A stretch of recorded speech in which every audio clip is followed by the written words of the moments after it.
Em um país sério, considero eu, um devedor, ou um grande devedor, nem sequer votaria uma medida dessa sendo parlamentar.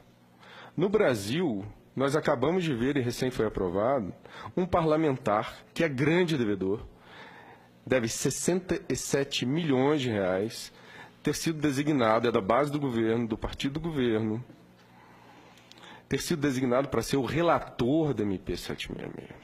O relator da MP 766, que acabou de ser aprovado aqui no mesmo horário, ele deve mais de 67 milhões de reais à União. É um grande devedor. E ele não só votou, como ele foi o relator. Só lembrado para...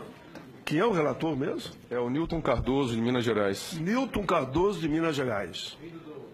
Deve 67 milhões e foi o relator da medida que deu anistia, é isso? Exatamente, presidente Paim. Aí também não dá. Presidente, mas para acrescentar mais, ele votou no golpe, viu? Só para complementar, da onde originou tudo isso. 766. Do Refis é 766. 766. Acabou de ser aprovado, o relatório acabou de ser aprovado aqui na comissão mista. A comissão mista aqui, no final do corredor, do outro lado, na outra ala, na sequência aqui do corredor. Acabou de ser aprovado. O relator é o sonegador. É um grande devedor. Inclusive os dados que eu estou trazendo, senadores,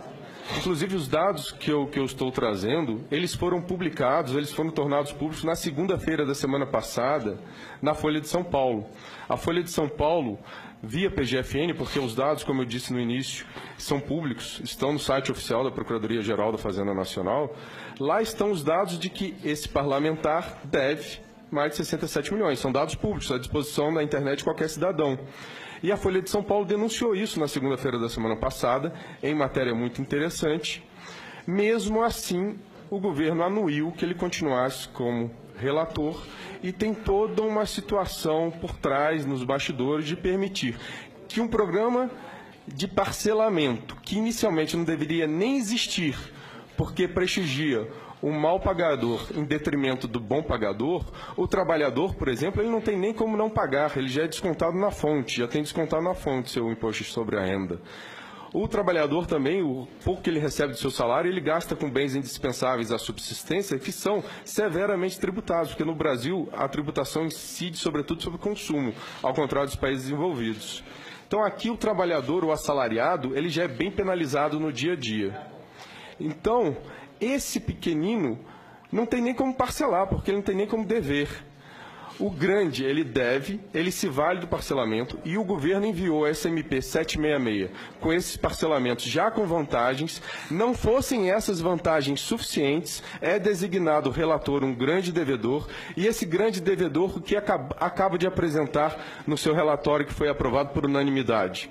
Descontos de 99% dos juros, multas, encargos, etc.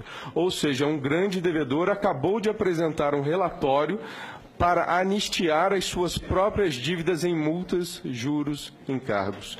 Ou seja, 99% ele acabou de se autoconceder, aprovado por unanimidade na comissão. E mais um detalhe, o parecer não estava nem publicado no site ainda aqui do Congresso. Votaram o parecer sem que naquele momento tivesse publicado o parecer que estava sendo votado. Então, essa situação é extremamente grave. Eu imagino que num país sério, um parlamentar desse nem sequer participasse da votação. Aqui ele participa e o governo anui que ele diga qual é o texto que será submetido à aprovação.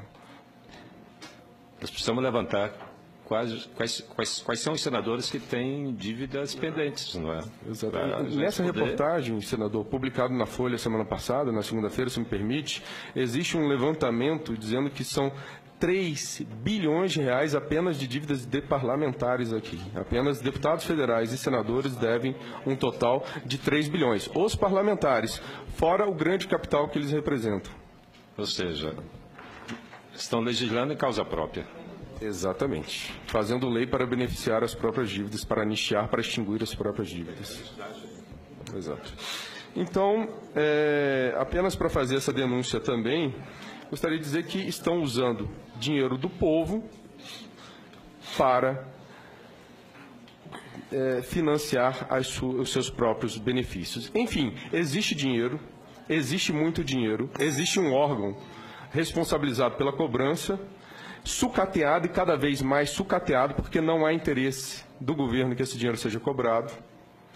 E existe ainda essas benesses todas, ou seja...